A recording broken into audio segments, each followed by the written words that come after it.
Sir ಇನ್ನೊಂದು ನಿಮ್ಮ ಈ ಭವಿಷ್ಯದ ಒಂದು ಯೋಜನೆಗಳೇನು ಅಂತ ಒಂದು, ಮತ್ತು ಯಾವ ರೀತಿಯ ಒಂದು ಕಾರ್ಯಕ್ರಮಗಳನ್ನು ಹಮ್ಮಿಕೊಳ್ಳಿಕ್ಕೆ ನೀವು ಯೋಚನೆ ಮಾಡಿದ್ದೀರಿ ಅಂತ?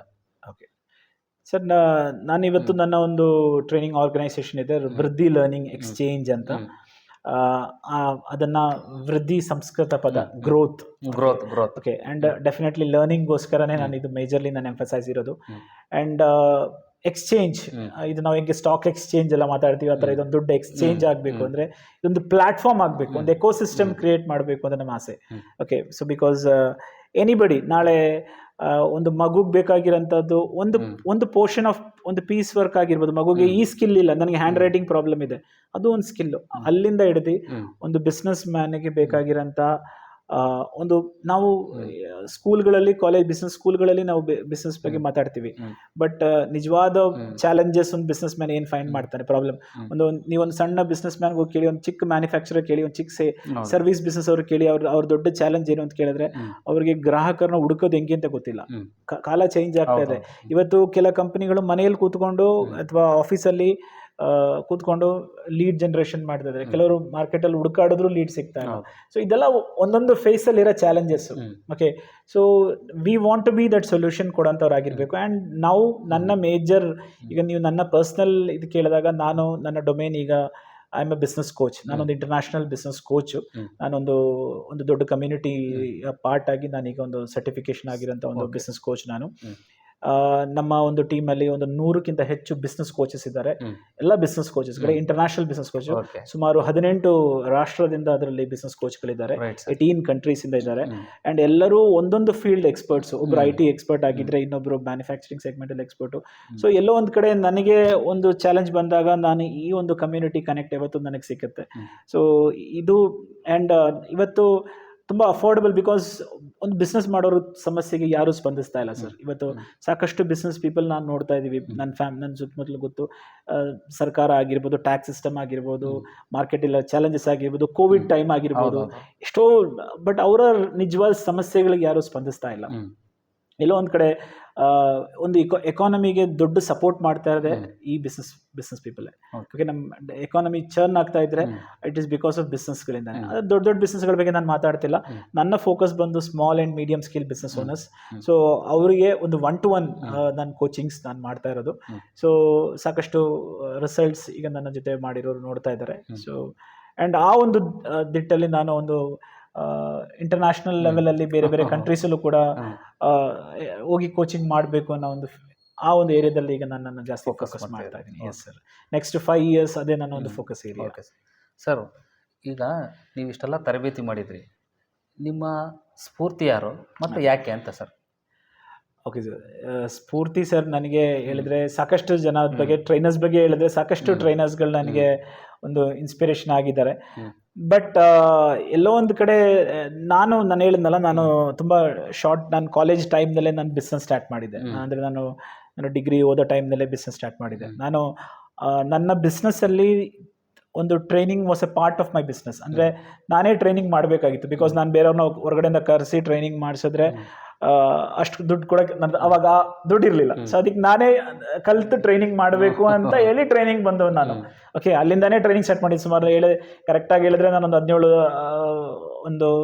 2004 ನಾನು ಲಿಟ್ರಲಿ ಟ್ರೈನಿಂಗ್ ಸ್ಟಾರ್ಟ್ ಮಾಡಿದ್ದೀನಿ ಅಂತ ಹೇಳ್ಬೋದು. ಓಕೆ, ಬಟ್ ಈ ಹಾದಿಯಲ್ಲಿ ನಾನು ಸಾಕಷ್ಟು ಟ್ರೈನಿಂಗ್, ಇಂಟರ್ನ್ಯಾಷನಲ್ ಟ್ರೈನರ್ಸ್ಗಳಿಂದ ನಾನು ಸಾಕಷ್ಟು ಇನ್ವೆಸ್ಟ್ಮೆಂಟ್ ನನ್ನ ಮೇಲೆ ಮಾಡಿದ್ದೀನಿ ಸರ್. ನಾನು ಲಕ್ಷಾಂತರ ರೂಪಾಯಿ ಟ್ರೈನಿಂಗ್ ನಾನು ಅಟೆಂಡ್ ಮಾಡಿದ್ದೀನಿ. ಓಕೆ, ಬಿಕಾಸ್ ನಾವು ಕಲಿದೆ ನಾವು ಇನ್ನೊಬ್ಬರನ್ನ ಕಲಿಸೋಕ್ಕಾಗಲ್ಲ. ಓಕೆ, ತುಂಬ ಜನಕ್ಕೆ ಇರೋದೇನು ಅಂತಂದರೆ ಫ್ರೀಯಾಗಿ ಸಿಗಬೇಕು, ಏನೂ ಮಾಡಲ್ಲ, ಆನ್ಲೈನಲ್ಲಿ ಸಿಕ್ಬಿಡ್ಬೇಕು, ಇಲ್ಲಾಂದರೆ ಇಷ್ಟಿಗೆ ಕೊಟ್ಬಿಡಿ, ಆ ಒಂದು ಮನೋಭಾವನೆಯಲ್ಲಿ ಇರೋಂಥವ್ರು ಇದ್ದಾರೆ. ಆ ಮೈಂಡ್ಸೆಟ್ ಬೇರೆನೇ ಇದೆ sir. But I believe that ನೀವು ನಿಮ್ಮ ವ್ಯಾಲ್ಯೂ ಇನ್ಕ್ರೀಸ್ ಮಾಡಬೇಕು ಅಂತಿದ್ರೆ ನೀವು ಫಸ್ಟ್ ಕಲಿಬೇಕು. ಓಕೆ, ಸೊ ನಾನು ಸಾಕಷ್ಟು ಇನ್ಸ್ಪಿರೇಷನ್ಸ್ ಇದ್ದಾರೆ ನನ್ನ ಲೈಫಲ್ಲಿ. ನನ್ನ ಎಲ್ಲ ಗುರುಗಳಿಗೂ ನಾನು ಈ ಒಂದು ವೇದಿಕೆಯಲ್ಲಿ ಥ್ಯಾಂಕ್ಸ್ ಹೇಳ್ತೀನಿ, ಬಿಕಾಸ್ ಅವರೆಲ್ಲ ಇನ್ಸ್ಪಿರೇಷನಿಂದನೇ ನಾನು ಮುಂದೆ ಹೋಗಿದ್ದು. ಬಟ್ ಎಲ್ಲೋ ಒಂದು ಕಡೆ ಈ ಟ್ರೂ ಇನ್ಸ್ಪಿರೇಷನ್ ನನಗೆ, ನಾನೇ ಟ್ರೈನರ್ ಆಗಬೇಕು ನನಗೆ ಅನಿಸಿದ್ದೆ ನನ್ನ ಇನ್ಸ್ಪಿರೇಷನ್. ಓಕೆ, ಬಿಕಾಸ್ ನಾನು ಬೇರೆ ಎಲ್ಲ ಬಿಸ್ನೆಸ್ ಮಾಡಿ ನೋಡಿದೆ, ಬಟ್ ನನಗೆ ನಿಂತ್ಕೊಂಡು ಮಾತಾಡಿದಾಗ ಸಿಕ್ಕುವಂಥ ಖುಷಿ, ಓಕೆ, ಅದಕ್ಕೆ ಕಾಂಪನ್ಸೇಷನ್ ಇಲ್ಲ. ಆ್ಯಂಡ್ ಅದು ಕೂಡ ಎಸ್ಪೆಷಲಿ ನನ್ನ ಒಂದು ನಿಜವಾದ ನನ್ನ ಹ್ಯಾಪಿ ಮೂಮೆಂಟ್ ಯಾವುದು ಅಂತ ಕೇಳಿದ್ರೆ ನಾನು ಈ ಡಿಗ್ರಿ ಕಾಲೇಜ್ ಇಂಜಿನಿಯರಿಂಗ್ ಕಾಲೇಜ್ ಮಕ್ಳಿಗೆ ಮಾತಾಡ್ತೀನಲ್ಲ, ಅದು ನನಗೆ ತುಂಬ ಜಾಸ್ತಿ ಖುಷಿ ಕೊಡುತ್ತೆ. ಬಿಕಾಸ್ ಅವ್ರು ನನಗೆ ಕನೆಕ್ಟ್ ಮಾಡೋಕ್ಕಾಗತ್ತೆ, ನಾನು ರಿಲೇಟ್ ಮಾಡ್ಕೋತೀನಿ. ಚಿಕ್ಕ ಮಕ್ಳಿಗೂ ಮಾಡ್ತೀನಿ, ದೊಡ್ಡವ್ರಿಗೂ ಮಾಡ್ತೀನಿ, ಬಟ್ ಆ ಕ್ರೌಡ್ ಜೊತೆ ನನಗೆ ಸಿಕ್ಕ ಒಂದು ಖುಷಿನೇ ಬೇರೆ. ಸೊ ಆ ಒಂದು ಫೀಲ್ಡಲ್ಲಿ. ಕೊನೆಯದಾಗಿ ವೀಕ್ಷಕರಿಗೆ ನೀವು ಏನು ಹೇಳಲಿಕ್ಕೆ ಬಯಸ್ತೀರಿ? ಓಕೆ ಸರ್, ಇವತ್ತು ವೀಕ್ಷಕರಿಗೆ ಹೇಳೋದು ಇಷ್ಟೇ ಸರ್, ಇವತ್ತು ಖುಷಿಯಾಗಿರಿ. ಓಕೆ, ಇವತ್ತು ಸಮಸ್ಯೆಗಳು ಯಾರಿಗಿಲ್ಲ ಸರ್, ಸಮಸ್ಯೆ ಅದೇ ಸಾವಿಲ್ಲದ ಮನೆಯಿಲ್ಲ, ಸಮಸ್ಯೆ ಇಲ್ಲದ ಮನುಷ್ಯನಿಲ್ಲ. ಓಕೆ, ಅಷ್ಟೇ. ಸೊ ಸಾವಿಲ್ಲದ ಮನೆಯೋ ಬುದ್ಧ ಹೇಳಿದ್ರು, ಸಮಸ್ಯೆ ಇಲ್ದಿರೋ ಮನುಷ್ಯ ನಮ್ಮ ಗುರುಗಳು ಹೇಳ್ತಾ ನಾವು ಕೇಳ್ಕೊಂಡು ಬಂದಿರೋದು. ಓಕೆ, ಸೊ ಇವತ್ತು ಸಮಸ್ಯೆ ಇಲ್ದಿರೋಂಥ ಮನುಷ್ಯರೇ ಇಲ್ಲ ಸರ್. ಎಲ್ಲರೂ ಅವ್ರವ್ರ ಲೆವೆಲ್ ಸಮಸ್ಯೆಗಳಿದೆ. ನಾವು ಅನ್ಕೋತೀವಿ ಅವ್ರಿಗೆ ಸಮಸ್ಯೆ ಇಲ್ಲ, ಇವ್ರಿಗೆ ಸಮಸ್ಯೆ ಇಲ್ಲ, ಎಲ್ಲರಿಗೂ ಸಮಸ್ಯೆ ಇದೆ. ಪರ್ಸ್ನಲಿ ಅವ್ರವ್ರ ಸಮಸ್ಯೆ ಅವ್ರವ್ರಿಗೆ ದೊಡ್ಡದು. ಈಗ ನನ್ನ ಸಮಸ್ಯೆ ನಿಮಗೆ ದೊಡ್ಡದಲ್ಲ, ನಿಮ್ಮ ಸಮಸ್ಯೆ ನನಗೆ ದೊಡ್ಡದಲ್ಲ. ಸೊ ಅವ್ರವ್ರ ಲೆವೆಲಲ್ಲಿ ಅವ್ರವ್ರ ಪ್ರಾಬ್ಲಮ್ಸ್ ಎಲ್ಲರಿಗೂ ಇದೆ. ಓಕೆ, ಸೊ ಐ ಥಿಂಕ್ ಈ ಒಂದು ಪ್ರಾಬ್ಲಮ್ಯಾಟಿಕ್ ಎಲ್ಲ ಕಡೆ ಒಂದು ಈಗ ಹೇಳ್ತಾ ಇದೀವಲ್ಲ ಸರ್, ಈ ಟೆಕ್ನಾಲಜಿ ಆಗಿರ್ಬೋದು, ಮನೆಗಳಲ್ಲಿ ಮೊಬೈಲ್ ಆಗಿರ್ಬೋದು, ನಾವೀಗ ತುಂಬ ಫಾಸ್ಟಾಗಿ ನಾವು ಇನ್ನೊಬ್ಬರನ್ನ ಕಂಪೇರ್ ಮಾಡೋಕ್ಕೆ ಸ್ಟಾರ್ಟ್ ಮಾಡ್ತೀವಿ. ಓಕೆ, ನನ್ನ ಲಿವಿಂಗ್ ಸ್ಟೈಲ್ ಆಗಿರ್ಬೋದು, ನನ್ನ ಇದಾಗಿರ್ಬೋದು, ನನ್ನ ಪಕ್ಕದ ಮನೆಯವ್ರ ತೊಗೊಂಡ್ರು, ಅವರ ಐಫೋನ್ 16 ತೊಗೊಂಡ್ರು, ನನ್ನ ಹತ್ರ ಇನ್ನೂ ಆಂಡ್ರಾಯ್ಡ್ ಫೋನ್ ಇದೆ. ಸೊ ನಾವು ಇನ್ನೊಬ್ಬರು ನೋಡಿದ ತಕ್ಷಣ ಅವ್ರ ಹಿಂದ್ಗಡೆ ಸ್ಟೋರಿ ಏನು ಅಂತ ನಾವು ನೋಡ್ತಾ ಇಲ್ಲ. ನಾವೆಲ್ಲ ನೋಡ್ತಾ ಇರೋದು ಬುಕ್ದು ಕವರ್ ಪೇಜ್ ಮಾತ್ರ ನೋಡ್ತಾ ಇರೋದು. ರೈಟ್, ಈಗ ನೀವು ನೋಡ್ತಾ ಇರೋದು ನನ್ನ ಕವರ್ ಪೇಜ್ ಮಾತ್ರ, ನಾನು ನಿಮ್ಮ ಕವರ್ ಪೇಜ್ ಮಾತ್ರ ನೋಡ್ತಾ ಇರೋದು. ನಿಮ್ಮ ಒಳಗಡೆ ಇರೋಂಥ ಪೇಜಸ್ ನನಗೆ ಕಾಣಿಸ್ತಾ ಇಲ್ಲ. ಓಕೆ, ನಾವು ಹೊರಗಡೆ ಮಾತ್ರ ನೋಡ್ತಾ ಇರೋದು. ಇದನ್ನ ನೋಡಿ ನಾನು ಅವ್ರ ಥರ ಆಗಬೇಕು ಅನ್ನೋದು ನಿಲ್ಸಿದ್ರೇನೆ ಅರ್ಧ ಸಮಸ್ಯೆ ಲೈಫಲ್ಲಿ ಇರಲ್ಲ. You will be more happy. Okay, so ಎಲ್ಲೋ ಒಂದು ಕಡೆ ತುಂಬ ಜಾಸ್ತಿ ದುಡ್ಡು ದುಡಿಬೇಕು ಅಥವಾ ಫ್ಯಾನ್ಸಿ ಐಟಮ್ನಲ್ಲಿ ವಯಸ್ಸಾಗಿ ಇನ್ವೆಸ್ಟ್ಮೆಂಟ್ ಲೈಫಲ್ಲಿ ಐ ಥಿಂಕ್ ನಾವೆಲ್ಲ ಒಂದು ಕಡೆ ಮಾತಾಡದೇ ಇರೋಂಥ ಒಂದು ಸಬ್ಜೆಕ್ಟ್ ಇದು. ಇವತ್ತಾದ್ರೂ ಒಂದು ಕಡೆ ಒಂದಿನ ನೀವು ಯಾರಾದ್ರೂ ಒಂದು ತರಬೇತಿದಾರ ಹತ್ರ ಮಾತಾಡಿಸ್ಲೇಬೇಕು. ಇದು ಒಂದು ಫೈನಾನ್ಷಿಯಲ್ ಪ್ಲಾನಿಂಗ್. ಓಕೆ, ಇದರ ಒಂದು ಇಂಪಾರ್ಟೆನ್ಸ್. ಓಕೆ, ಇದರ ಸೇವಿಂಗ್ಸ್ ಬಗ್ಗೆ ಇರೋಂಥ ಇಂಪಾರ್ಟೆನ್ಸ್ ಆಗಿರ್ಬೋದು, ಮ್ಯೂಚುವಲ್ ಫಂಡ್ಸಲ್ಲಿ ಇನ್ವೆಸ್ಟ್ ಮಾಡೋಂಥ ಇಂಪಾರ್ಟೆನ್ಸ್ ಆಗಿರ್ಬೋದು, ಫೈನಾನ್ಸ್ನ ಯಾವ ಥರ ಪ್ಲಾನ್ ಮಾಡಬೇಕು, ಯಾವ ಥರ ಸೇವ್ ಮಾಡಬೇಕು, ಇದು ನಾವು ಕಲಿಬೇಕು ಸರ್. ಆರ್ಥಿಕ ಸದೃಢ ಸರ್, ಬಿಕಾಸ್ ಇವತ್ತು ದೊಡ್ಡ ಒಂದು ಎಲ್ಲ ಮನೆಗಳಲ್ಲೂ ಒಂದು ಪ್ರಾಬ್ಲಮ್ಮು, ಒಂದು ಚಾಲೆಂಜು, ಇವತ್ತು ಗಲಾಟೆಗೆ ಮೇಜರ್ ಕಾರಣನೇ ಫೈನಾನ್ಸ್ ಅಲ್ವಾ? ಅದನ್ನ ಕರೆಕ್ಟಾಗಿ ಮ್ಯಾನೇಜ್ ಮಾಡದೇ ಇರೋದೇ ದೊಡ್ಡ ಪ್ರಾಬ್ಲಮ್. ಎಲ್ಲರಿಗೂ ಅವಕಾಶಗಳಿದೆ, ಬಟ್ ಮ್ಯಾನೇಜ್ ಮಾಡೋಕ್ಕಾಗದೇ ಇರೋದೇ ಒಂದು ದೊಡ್ಡ ಪ್ರಾಬ್ಲಮ್.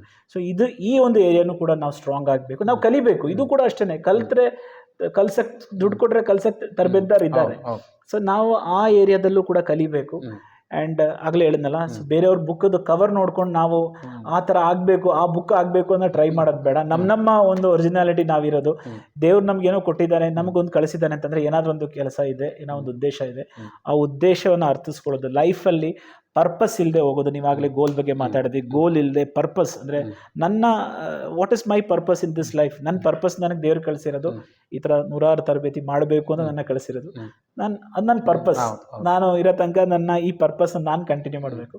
ಸೊ ನಿಮ್ಮ ಲೈಫ್ದು ಪರ್ಪಸ್ ಅರ್ಥ ಮಾಡ್ಕೊಳ್ಳಿ, ನಿಮ್ಮ ಫೈನಾನ್ಸ್ನ ಸ್ಟ್ರಾಂಗ್ ಮಾಡ್ಕೊಳ್ಳಿ, ಸೇವಿಂಗ್ಸ್ ಕಡೆ ಜಾಸ್ತಿ ಗಮನ ಕೊಡಿ, ಬೇಡದೇ ಇರೋಂಥ ಖರ್ಚು ಕಟ್ ಡೌನ್ ಮಾಡಿ. ಬಿಕಾಸ್ ಎಕ್ಸ್ಪೆನ್ಸಿವ್ ಐಟಮ್ಸ್ಗೆ EMI ನಲ್ಲಿ ಹೋದರೆ ಅದು ನಾಳೆ ಪ್ರಾಬ್ಲಮ್ ಕ್ರಿಯೇಟ್ ಮಾಡೇ ಮಾಡುತ್ತೆ. ಆ್ಯಂಡ್ ಲೈಫಲ್ಲಿ ಪೀಸ್ ಆ್ಯಂಡ್ ಹ್ಯಾಪಿನೆಸ್, ಎಷ್ಟು ದುಡ್ಡು ಇರೋದೆಲ್ಲ ಇಂಪಾರ್ಟೆಂಟ್. ರಾತ್ರಿ ಹೋಗಿ ಸುಖಕರ ನಿದ್ರೆ ಅದೇ ನಿಜವಾದ ಇಂಪಾರ್ಟೆನ್ಸ್. ಆ್ಯಂಡ್ ಒಂದು ಒಳ್ಳೆ ಹೆಲ್ತ್, ಆರೋಗ್ಯ. ಸೊ ಅರ್ಧ ಗಂಟೆ ಆದರೂ ಆರೋಗ್ಯದ ಕಡೆಗೆ ಗಮನ ಕೊಡದೇ ಇದ್ರೆ ನಾಳೆ ದೊಡ್ಡ ಅಮೌಂಟು ಹಾಸ್ಪಿಟ್ಲಿಗೆ ಹೋಗಿ ಮಾಡಬೇಕಾಗುತ್ತೆ. ಈ ಒಂದು 3-4 ವಿಷಯ ಮಾಡಿದ್ರೆ we are more happy people. ಸಾಕಷ್ಟು ಸಂದೇಶ ಕೊಟ್ರೆ, ನಿಮ್ಗೆ ಮಾತಾಡ್ತಾ ಹೋದ್ರೆ ಇನ್ನು ರಾತ್ರಿ ಇಡೀ ಮಾತಾಡ್ತೀರಿ. ಅಷ್ಟು ವಿಷಯಗಳು ನಿಮ್ಮ ಕೈಲಿ ಇದೆ, ಅಷ್ಟು ನಾಲೆಡ್ಜನ್ನು ಸಂಪಾದನೆ ಮಾಡಿದ್ರಿ. ನಾನು ಒಂದು ಕೇಳೋದು ಸರ್, ನೀವು JCL ಬೆಳೆದಂಥವ್ರು, ನಾನು ಕೂಡ JCL ಸೇರಿದಂಥವನು. ನಾನು 2011 ಸೆಪ್ಟೆಂಬರ್ 15 JC ಸಪ್ತಾಹ ಮೂಡಿಗೆರೆಯಲ್ಲಿ ನಡೀತು. ಆಗ ರಮೇಶ್ ಆಚಾರ್ಯ ಅವರು ಅಧ್ಯಕ್ಷರಿದ್ದರು, MS ಅಶೋಕ್ ಅವರು ಸೆಕ್ರೆಟರಿ ಇದ್ದರು. ಆವಾಗ ನನ್ನ ಮೋಟಿವೇಟ್ ಆಗಿ ಸೇರು ಅಂತ ಸೇರಿಸಿದ್ರು.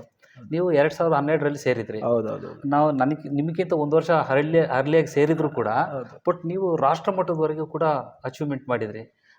ಈ ಜರ್ನಿಯಲ್ಲಿ ನನ್ನ ಬಗ್ಗೆ JC ಆ್ಯಕ್ಟಿವಿಟೀಸು ನೀವು ಕಂಡಂತೆ ನನ್ನ ಬಗ್ಗೆ ನೀವು ಏನು ಹೇಳ್ತೀರಿ ಅಂತ? ಸರ್ ನಾನು ಹೇಳಿದ್ನಲ್ಲ ಸರ್, ಜೆಸಿ ಈಗ ನಿಮ್ಮ ನನಗೆ ನನ್ನ ವಲಯದಲ್ಲಿ ನನ್ನ ಘಟಕದ ಮೇಲೆ ನನಗೊಂದು ತುಂಬಾ ಆತ್ಮೀಯತೆ ಇರುವಂತ ಒಂದು ಘಟಕ ಯಾವ್ದು ಅಂತ ಕೇಳಿದ್ರೆ ಜೆಸಿ ಮೂಡಿಗೆರೆ. ನಾನು ಹಲವಾರು ಬಾರಿ ಹೇಳಿದ್ದೀನಿ, ದೊಡ್ಡ ದೊಡ್ಡ ವೇದಿಕೆಗಳಲ್ಲಿ ಹೇಳಿದ್ದೀನಿ. ನನ್ನ ಈವನ್ ಐ ಥಿಂಕ್ ನನ್ನ ಮಿಡ್ ಕಾನ್ಫರೆನ್ಸ್ ಇವೆಂಟ್ ಅಲ್ಲೂ ಕೂಡ ನಾನು ಎಲ್ಲೋ ಒಂದ್ ಕಡೆನೂ ಹೇಳಿದ್ದೀನಿ. ಬಿಕಾಸ್ ನನಗೆ ಒಂದು ತುಂಬಾ ಆತ್ಮೀಯತೆ ಇರೋದು. ನಾನು ಡೇ ಒನ್ ಇಂದ ನೀವು ಹೇಳಿದಾಗೆ ರಮೇಶ್ ಅಣ್ಣ ನನಗೆ ತುಂಬಾ ಆತ್ಮೀಯರು. ಓಕೆ, ನಾನು ಆ ಭಾಗದಲ್ಲಿ ಬಂದ್ರೆ ರಮೇಶ್ ಅಣ್ಣಂಗೆ ಫಸ್ಟ್ ಫೋನ್. ನಾನು ಎಲ್ಲೇ ಉಳಿದ್ರು ನಾನು ಮೂಡಿಗೆರೆನಲ್ಲಿ ಉಳಿತಾ ಇದ್ದೆ. ಓಕೆ, ಎಲ್ಲೋ ಒಂದ್ ಕಡೆ ನನಗೆ ಮೂಡಿಗೆರೆ ಜೆಸಿ ಮೂಡಿಗೆರೆ ತುಂಬಾ ಸವಿ ನೆನಪುಗಳಿದೆ. ಅಲ್ಲಿರಂತ ಭವನ ಆಗಿರ್ಬೋದು, ನನ್ಗೆ ತುಂಬಾ ಖುಷಿ. ನಾನು ನಿಮ್ ಫೌಂಡರ್ನ ಮೀಟ್ ಮಾಡಿದ್ದೀನಿ, ಅವ್ರನ್ನ ಹತ್ರ ಕರೆಸಿ ಮಾತಾಡೋದಾಗಿರ್ಲಿ. ಜೆಸಿ ಹೌದೌದು, ಅದು ಹೆಂಗೆ ಬಿಲ್ಡಿಂಗ್ ನೀವು ಇನ್ವೆಸ್ಟ್ ಮಾಡಿದ್ರೆ ಆ ಒಂದು ಸ್ಟೋರಿ ನಾನು ಇಂಡಿಯಾದಲ್ಲಿ ಎಲ್ಲೆಲ್ಲಿ ಹೋದಾಗ್ಲೂ ಹೇಳಿದ್ದೀನಿ. ಅವ್ರು ಬಿಕಾಸ್ ಅವರು ಹೇಳಿದ್ರು ನ್ಯಾಷನಲ್ ಸೇವಿಂಗ್ ಸ್ಕೀಮ್ಸ್, ಅವಾಗ ಪೋಸ್ಟಲ್ ಸೇವಿಂಗ್ ಸ್ಕೀಮ್ ನ ಒಂದು ದುಡ್ಡಲ್ಲಿ ಅವರು ಆ ಬಿಲ್ಡಿಂಗ್ ಕಟ್ಟಿದ್ದು. ಓಕೆ, ಅವರೆಲ್ಲ ವಿಷನರೀಸ್. ಓಕೆ, ಇವತ್ತು ಜೆಸಿ ಅಲ್ಲಿ ಹೋದಾಗ ಮೂಡಿಗೆರೆನಲ್ಲಿ ತಲೆ ಎತ್ಬಿಟ್ಟು ನಿಂತಿದೆ ಬಿಲ್ಡಿಂಗ್. ಅದು ಹೇಳುತ್ತೆ ನಾನು ಜೆಸಿ ನಮ್ಮ ಮಾರ್ಕ್ ಇಲ್ಲಿದೆ ಅಂತ. ಸೊ ಖುಷಿ ಆಗುತ್ತೆ. ಸೊ ಮೂಡಿಗೆರೆ ಚಾಪ್ಟರ್ ನನಗೆ ತುಂಬಾ ಖುಷಿ. ನಿಮ್ಮ ಒಡನಾಟ ನಾನು ಆಗ್ಲೇ ಹೇಳಿದ್ನಲ್ಲ, ಬಿಕಾಸ್ ನೀವು ಒಂದು ನಾನು ನನ್ನ ಪೀರಿಯಡ್ ಇಂದ ನಿಮ್ಮನ್ನ ನೋಡ್ತಾ ಇದ್ದೀನಿ. ನೀವು ತುಂಬಾ ಒಂದು ಪ್ಯಾಷನೇಟ್ ಜೆಸಿ. ಓಕೆ, ಸೊ ಇವತ್ತು ನೀವು ಒಂದು ಇಷ್ಟೊಂದು ಒಳ್ಳೆ ಪೊಸಿಷನ್ ಇದ್ದೀರಾ. ನೀವು ಒಂದು ಡಿಪಾರ್ಟ್ಮೆಂಟ್ ಅಲ್ಲೂ ಕೂಡ ಒಂದು ರೆಸ್ಪೆಕ್ಟಬಲ್ ಪೊಸಿಷನ್ ಇದ್ದೀರಾ. ನೀವು ಒಂದು ಇನ್ಸ್ಪಿರೇಷನ್, ಎಷ್ಟೋ ಜನಗಳ ಕನಸು ನಿಮ್ಮ ಒಂದು ವೇದಿಕೆಯಲ್ಲಿ. ಬಟ್ ನೀವು ಇಷ್ಟೊಂದು ಐ ಥಿಂಕ್ ನೀವು ಬಹುಶಃ ಒಂದು ಜೆಸಿ ಆಗಿದ್ದಕ್ಕೆ ಇಷ್ಟೊಂದು ಸರಳವಾಗಿ ಎಲ್ಲರಿಗೂ ಆಕ್ಸೆಬಲ್ ಆಗಿ ಇಷ್ಟೊಂದು ಒಳ್ಳೆ ಕೆಲಸ ಮಾಡೋದಕ್ಕೆ ಎಲ್ಲೋ ಒಂದ್ ಕಡೆ ಜೆಸಿ ನಿಮಗೆ ಪ್ರೇರಣೆ ಆಗಿರುತ್ತೆ ಅಂತ ಅನ್ಕೋತೀನಿ. ಇದೊಂದು ಸಣ್ಣ ಸಂಸ್ಥೆ ಅಲ್ಲ, ದೊಡ್ಡ ಸಂಸ್ಥೆ. ಸೊ ನಾನು ನಿಮ್ಮ ಬೆಳವಣಿಗೆ, ನಿಮ್ಮ ಗ್ರೋತ್, ನಿಮ್ಮ ಇದು ಅಚೀವ್ಮೆಂಟ್ ನೋಡಿ ಬಂದಿರೋಂಥ ಒಂದು ವ್ಯಕ್ತಿ. ತುಂಬಾ ಖುಷಿ ಆಗುತ್ತೆ. ತುಂಬಾ ಒಂದು ಪಾಸಿಟಿವ್ ಪರ್ಸನಾಲಿಟಿ. ಬಿಕಾಸ್ ಇವತ್ತು ಸಮಾಜದಲ್ಲಿ ಬೇಕಾಗಿರೋದಿದ್ದೇನೆ. ಇವತ್ತು ಮೋಟಿವೇಶನ್ಸ್ ನಾನು ಯಾವಾಗಲೂ ಹೇಳ್ತೀನಿ, motivation is temporary, inspiration is permanent. ನೀವು ಮಾಡುವಂಥ ಈ ಕೆಲಸಗಳು ಇದೇ ನಿಜವಾದ ಇನ್ಸ್ಪಿರೇಷನ್. ಈಗ ನೀವು ಇದೆಲ್ಲ ಮಾಡೋಂಥ ಅವಶ್ಯಕತೆ ಇಲ್ಲ. ನಿಮ್ಮ ಈ ಥರ ಈ ಒಂದು ವಿಡಿಯೋಯಿಂದ, ಒಂದು ಚಾನಲಿಂದ ಯಾವುದೋ ಒಂದು ವ್ಯಕ್ತಿಗೆ ಒಂದೇ ಒಂದು ಸ್ಪಾರ್ಕ್, ಒಂದೇ ಒಂದು ಐಡಿಯಾ, ಒಂದೇ ಒಂದು ಇನ್ಸ್ಪಿರೇಷನ್, ಯಾರ್ದೋ ಒಂದು ಮಾತಲ್ಲಿ ಒಂದು ಇನ್ಸ್ಪಿರೇಷನ್ ಸಿಕ್ಕಿದ್ರೆ ಸಾಕು. ಅದು ಅವ್ರ ಲೈಫ್ ಚೇಂಜ್ ಮಾಡ್ಬೋದು. ಅವ್ರ ಲೈಫ್ ಅಲ್ಲ, ಅವ್ರ ಜನರೇಷನ್ ಚೇಂಜ್ ಮಾಡುತ್ತೆ. ಸೊ ನೀವು ಮಾಡ್ತಾ ಇರೋಂಥ ಈ ಕೆಲಸ ತುಂಬಾ ಹೈಲಿ ಅಪ್ರಿಷಿಯೇಟ್ ದಿಸ್, ನಿಮ್ಮ ಒಂದು ಕೆಲಸಕ್ಕೆ. Keep doing it sir. So ನಿಮ್ಮಂಥ ವ್ಯಕ್ತಿಗಳು ಎಸ್ಪೆಷಲಿ ಈ ಒಂದು ಪೊಸಿಷನ್ ಕೂತ್ಕೊಂಡು ನೀವು ಮಾಡಿದಾಗ ಇದು ಜನಗಳ ಅಕ್ಸೆಪ್ಟೆನ್ಸ್ ಲೆವೆಲ್ ಜಾಸ್ತಿ ಇರುತ್ತೆ. ಬಿಕಾಸ್ ಈ ತರ ಒಳ್ಳೇದು ಮಾತಾಡೋಂಥವ್ರು ತುಂಬಾ ಕಡಿಮೆ.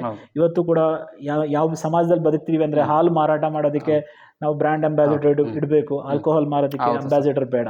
ಸೊ ಒಳ್ಳೇದು ಈಗಲೂ ನಾವು ಸಾರಿ ಹೇಳಿದ್ರೇನೆ ಒಳ್ಳೆತನ ಆಗೋದು. ಕೆಟ್ಟದ್ದು ಫಾಸ್ಟ್ ಆಗಿ ಸ್ಪ್ರೆಡ್ ಆಗುತ್ತೆ. ಸೊ ಎಲ್ಲೋ ಒಂದು ಕಡೆ ಈ ಥರ ಒಂದು ಟೈಮ್ನಲ್ಲಿ ಈ ಥರ ಪಾಸಿಟಿವ್ ಆಗಿ ಒಂದು ಚಾನಲ್ ಕ್ರಿಯೇಟ್ ಮಾಡಿ ಇಷ್ಟೊಂದು ಒಂದು ಒಳ್ಳೆ ಕೆಲಸ. ಬಿಕಾಸ್ ಒಂದೊಂದು ಪರ್ಸನ್ ನೀವು ಇನ್ವೈಟ್ ಮಾಡ್ತಾ ಇರೋರು ನಾನು ನೋಡಿದ್ದೀನಿ ನಿಮ್ಮ ಚಾನಲ್ಲು. ಅದು ತುಂಬ ಜನಕ್ಕೆ ಇನ್ಸ್ಪಿರೇಷನ್ ಆಗಿದೆ, ಅದು ಇನ್ಸ್ಪೈರ್ ಆಗ್ತಾ ಇರುತ್ತೆ. ಇನ್ನೂ ನಿಮ್ಮ ಚಾನಲ್ ಹಿಂಗೆ ಬೆಳೀಲಿ, ಸಮಾಜಕ್ಕೆ ಸಾಕಷ್ಟು ಪಾಸಿಟಿವ್ ಚೇಂಜಸ್ ತರೋದಕ್ಕೆ.